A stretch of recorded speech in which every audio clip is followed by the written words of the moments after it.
eventually share the fate as the Edarians who tried to claim this land long ago. Alright, well I'm assuming I can kill him at some point.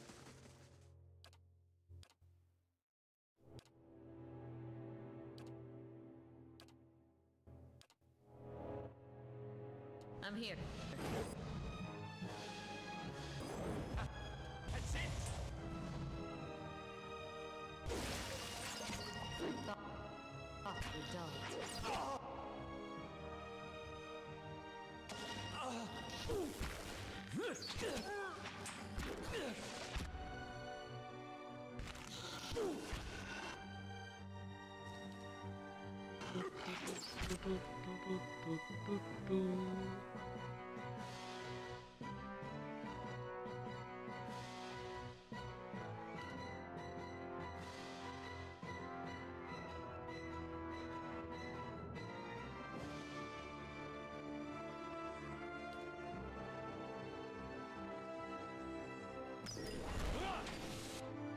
Okay, what am I getting hit by? I'm taking a massive amount of damage. I have no idea why. Yes.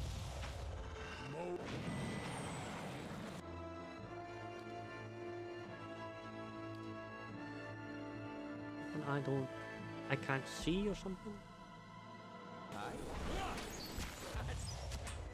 I shall deal with this one. That's not very helpful. The good thing is though, I can come back down here.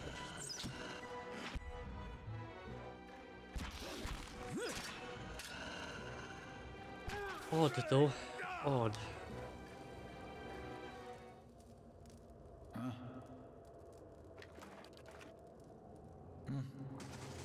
If secrets whisper here, I shall listen for them. Slain. Yes, and I'll make Theus pay for what he's done. I'm sure you will, my lord. Much does he deserve it. May the gods harry this every step. I'm glad above all that you are unharmed. I can only hope that Defiance Bay recovers. Very well, I'll be honest. Not well. Truth be told.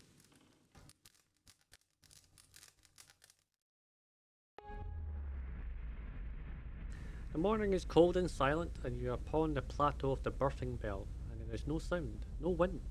The sky is a smooth, mortared grey. The forest beneath the plateau, nothing more than a jagged black silhouette.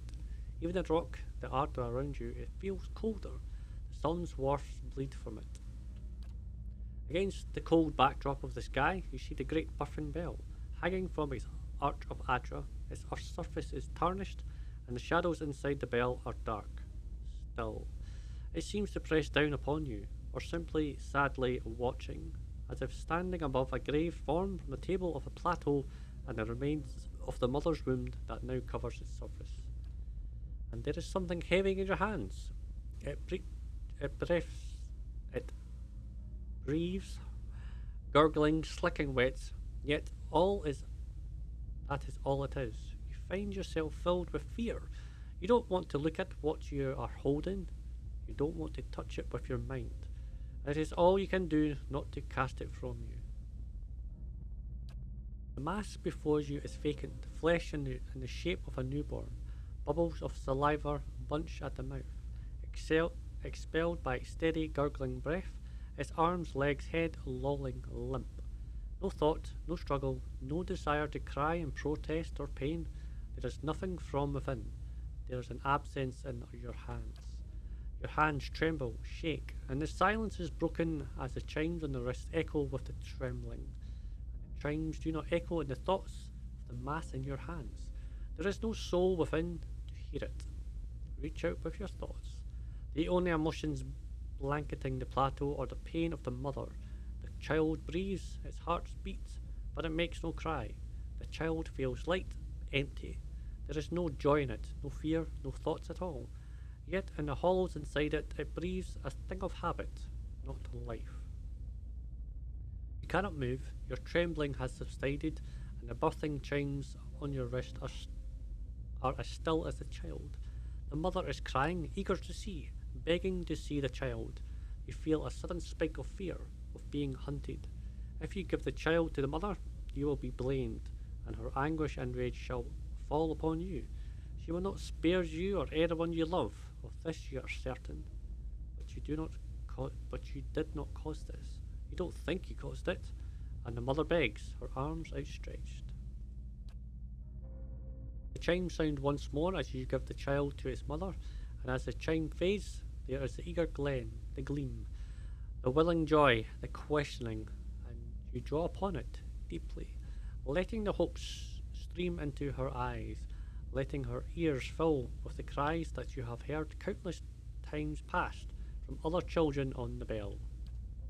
You hear the laughter in the mother's voice, its streams of tears that run down her face, and with a practiced motion you weave a life that will never be into her eyes and thoughts. She will care for the child as if it were whole until you set her free. She will care for it until you find a way to heal what has happened, until the reality cannot be dispelled anymore. And still, cradled beneath the weeping woman that birthed it, the child in her arms does not hear the cries of the mother, does not react. It is an empty thing that breathes and carries nothing within it, and the chimes on your wrist lie still. They are bound to you like chains, never to sound inside a newborn's mind ever again. Questions, Watcher. I saw a hollow born at the birthing bell. The Giver's mother head bows and she raises her hands, cradling them slowly, so the chimes do not sound as she moves them.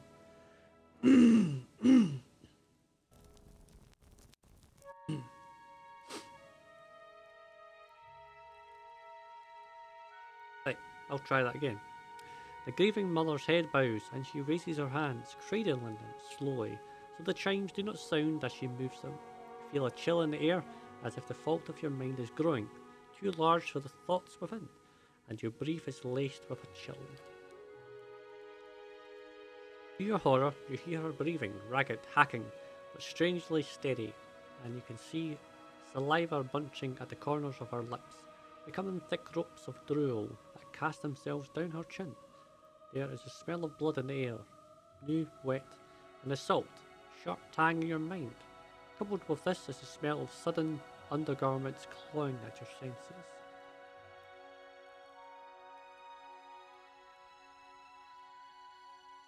Take her shoulder, try and steady her. Stepping forward, your hand falls on her shoulder, and you feel her begin to fall, rigid as a falling stone. And you place your other hand on her shoulder to steady her. Throughout, there is the horrid, steady breathing. Her clothes are wet. It is as though she is burning with fever beneath her tangled hair and beneath her threadbare robes, if she is giving birth. With a slow hissing intake of breath, her head rolls back on her shoulders, her eyes pressed tightly together like the lids of a newborn. Yet, past the lids, you can feel the piercing stare, vacant, cold. Horribly, you sense nothing from her, not a thought, like the hollow-born you held in your memory. You know, if you try and pull away now, she will vanish into herself, and vanish from your thoughts, perhaps forever. You have a terrible feeling that whatever connects the two of you will be cut. She has helped before you as a child, and you search your thoughts for a way to coax her to you.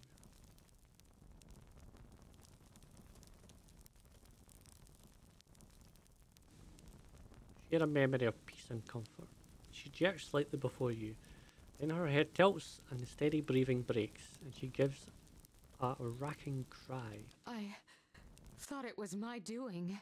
I thought that I had stilled it with my thoughts. The child.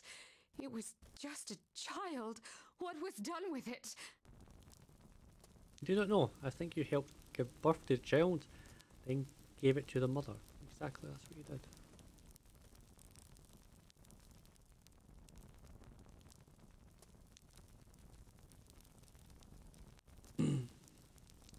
Well, you did give it to the mother, but it certainly happened to the third one. Her breathing is steady again, but there is life in it where there was not once before, and her memories are building in her. Apprehension, confusion, welling up. She seems afraid to do more than simply be aware of the memory is there. It was not the last hollow born on the birthing bell. And never again did I hear a child's cry. You've found a death within me, one that many women have born within them. The world swirled with impulses and weight, spiralling around her, and you feel as if you are being dragged into it. I thought to serve women in need, and instead my hands uttered no new life. What happened next? I bear the responsibility for. What happened The next? first birth was the deepest, the saddest. Nothing I could do could find the child's spirit, guide it to him. Feel a strange absence between you, as if your thoughts are being shared across a great distance. The thoughts bleed out for a moment, then return sharp, near personal. I could not understand what had happened, what I might have done. I feared No, I could not dwell on that thought. The child was always there, always a reminder of what had happened, a marker. I made her care for it. I made them all care for it, until I could find what I had. I had gone wrong.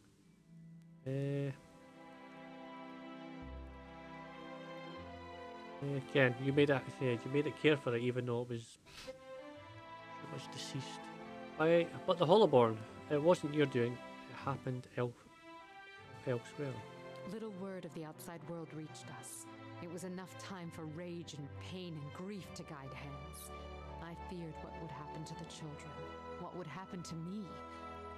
Every mother knows her womb may shed a stillborn, but these cold, soulless creatures, the parents wouldn't have understood, and fear of the unknown breeds violence.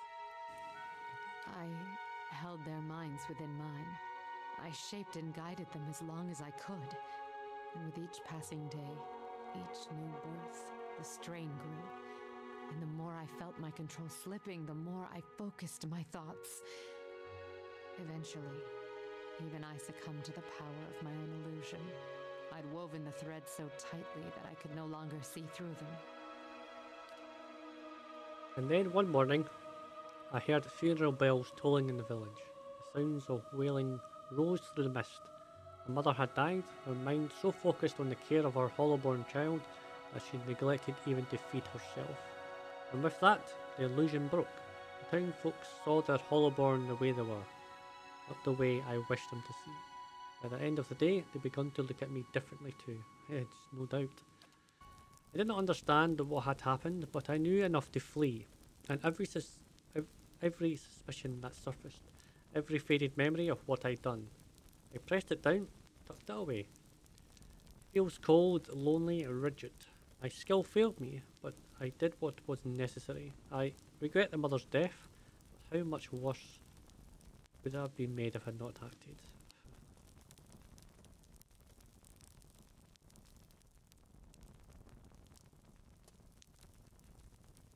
No, you inflicted your one. Townspeak, that was wrong.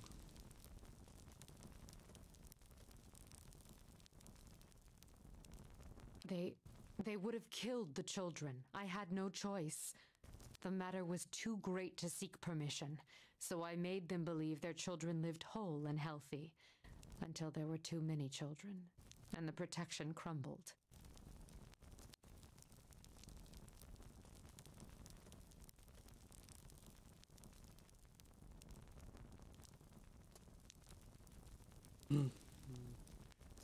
Ruling in like that, even for mercy, is wrong. You must accept that there are some things we cannot control. Leaving Mother's mind is silent and still for several moments. She lets your words wash over her, seeping into the cracks in her own thoughts. My actions only caused more misery. Worse, I took from an entire village, made them as empty and helpless as the children I sought to protect. But what then? Is it better to stand by in the face of tragedy? To let it wash over the world a hungry tide?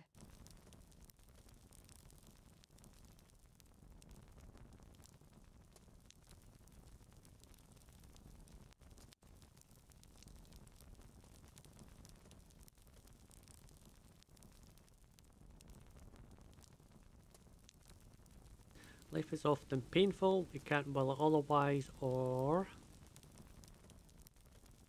The world is a way of writing. First one. I thought I could. So many minds I had willed into acceptance, mercy, and yet those thoughts became a trap, a prison, for the village and for me. Your words have soothed my mind in ways I did not expect. I thank you, Watcher, for the gift of your sight, for using it to guide me out of the prison of my mind. Let us hope it can also free you from the illusions Theos has woven around you. Never know. Dream and memories. What's that actually done? Yep. No matter her reason, the grieved mother was wrong to manipulate the villagers, and I think she understood that. I explained that the control on others is a grievous wrong, even in the face of a tragedy like the legacy. Some things must take their natural course. Well, I don't think it's actually taken its natural course. I think the legacy is happening for a reason, and it's definitely Theos. Sure. Definitely him doing it. Oh, child. Oh, he was the prisoner in Lord Dietrich's place, was he not? Seems much improved the last time out of the dungeons, though a few fading bruises linger. It's good to see you again. I don't know if I can ever really thank you enough for your help. Getting here was a little more exciting than I hoped, with all the wolves, but Coulson and the others have been helping me. I'll be back in the thick of it soon enough. He smiles brilliantly. And then maybe I can return the favour, right? What's this place? Used to be someone's home, I suppose. Now it's where we meet. Sometimes Cole stays it was abandoned when they found it. It's not all that secret, is it? But I suppose it's far enough out the way from the hold. Definitely true. Alright. The motley gathering stands at the crossroads. At first, the person at the head of the group seems more monster than man. Two large and curling horns emerge from the sides of his skull, forming the hardened carapace that's popped like coral. Down its centre, the strange shell splits, revealing the ash-grey skin of a man's face. Obscured above the nose, the horns might seem a mere helmet, save that in several places you cannot tell where the flesh ends and the bone begins. From the neck down, however, there is all appearances of a human man, clad in fine armour of the same dark shade as his features. The man smiles, revealing long white teeth from which his gums have retracted. Despite the masked eyes, he looks unerringly in your direction. Hail, traveller. Well met. He laughs again. He laughs quietly. Are you enjoying the fresh air? He gestures to the men and women, are doing much the same. And who are you? I am Gramrfel, lately of Edarian soil, and these, he sweeps a hand gesture at his comrades, my merry associates. Stop sighing, Fushka, you're frightening him. I heard that name before. What are you doing here? To see what the Wade Winds has thought, he stops, or find the name of the true architect. Thousands of foals flung out into the world, but only in Deerwood, in Hadir, mother and fathers coo undeterred over their sprats. Just across the sea, they weep. It's worthy of a song. I walked a time in Ruatai, and in time of the Lover's Tide, and saw the chaos they brought. But this is a true cataclysm, a time of destruction I would observe firsthand. These storms and plagues pale in comparison. Have you made any progress? What, towards a cure? I see no resolution, only an understanding. And in that, yes, I think I have the way of it.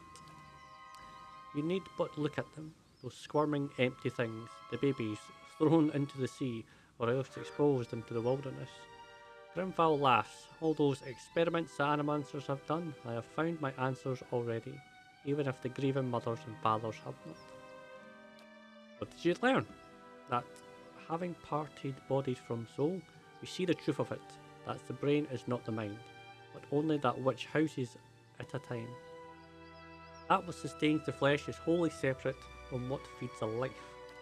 If the soul is what determines life, then death is not the blade to the heart or the poison in the drink. It is the fragmentation of a soul, the destruction of a soul indeed, the absence of it. Those hollowborn are the closest thing to true death we shall ever come upon. I only wonder if it is the culmination of Beres work, or an escape from it. What are you doing on the road? A band of brigands such as we, I cannot imagine. It is not an inexpensive life ours, even in the study of calamities. One deserves a certain level of comfort, I think. I think our talk is done. Kill that one slow. I want to see the leg leaf in. Oh, that's okay. Okay, alright. So, him first. Well, I wasn't expecting that, but alright.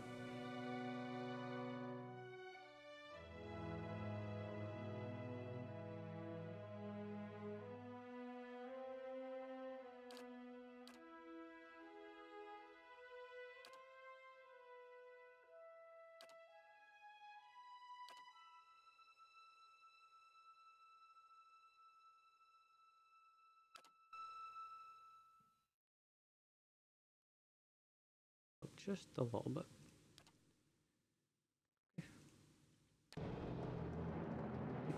How may I help?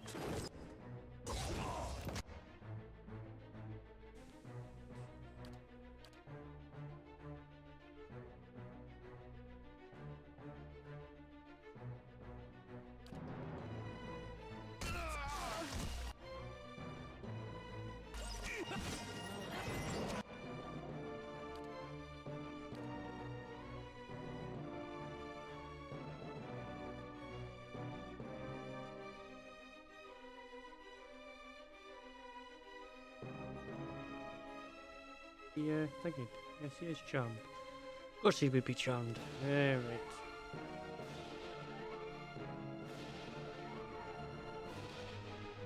Not quite a few down.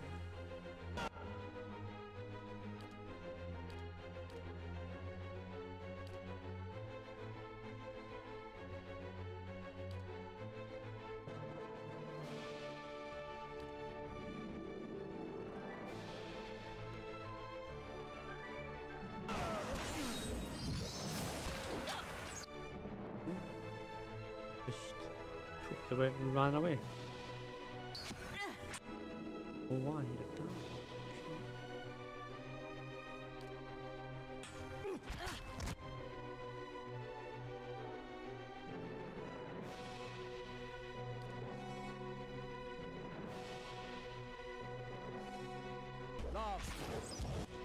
No idea where you're going, pal. I literally told you to hit this person.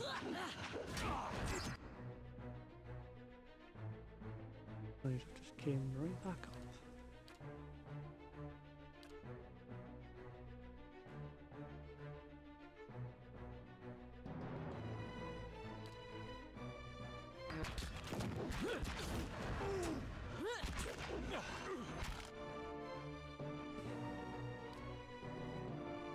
Hey.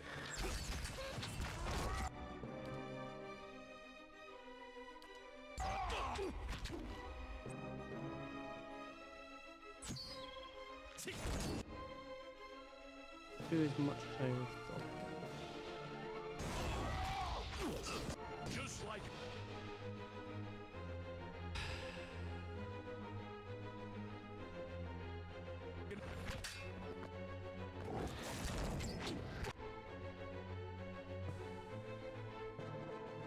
Okay, well, this is a little pickle.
There's one.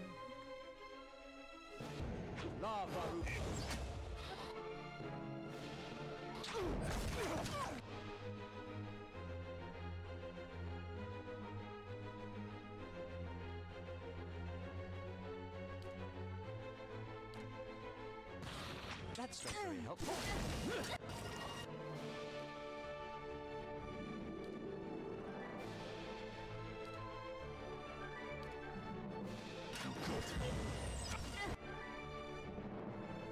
No, I dying this guy does.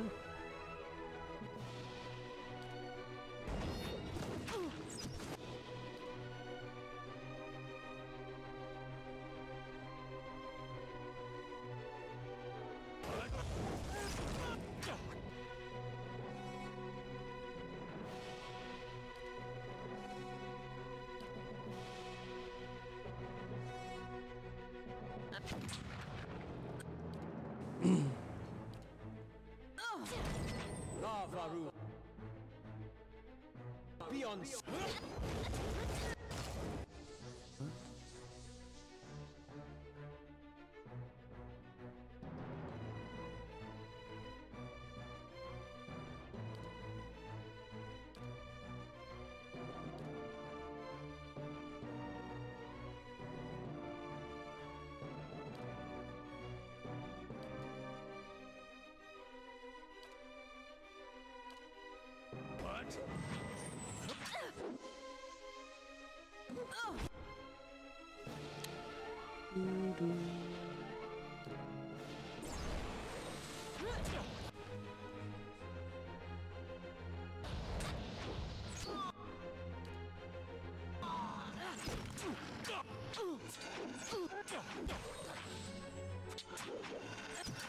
It looks like they're not targeting.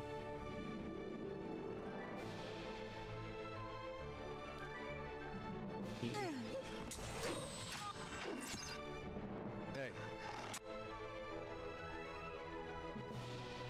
Weird. Alright. Yeah, again they weren't hitting me, they were hitting somebody else. Infuriating that. They should be taking me. As you prepare to strike a final blow, Gramrfel raises a hand. Wait. I won the day, mercy traveller, I beg you. Spend your time in the dungeons of Kedar. No! No, you die.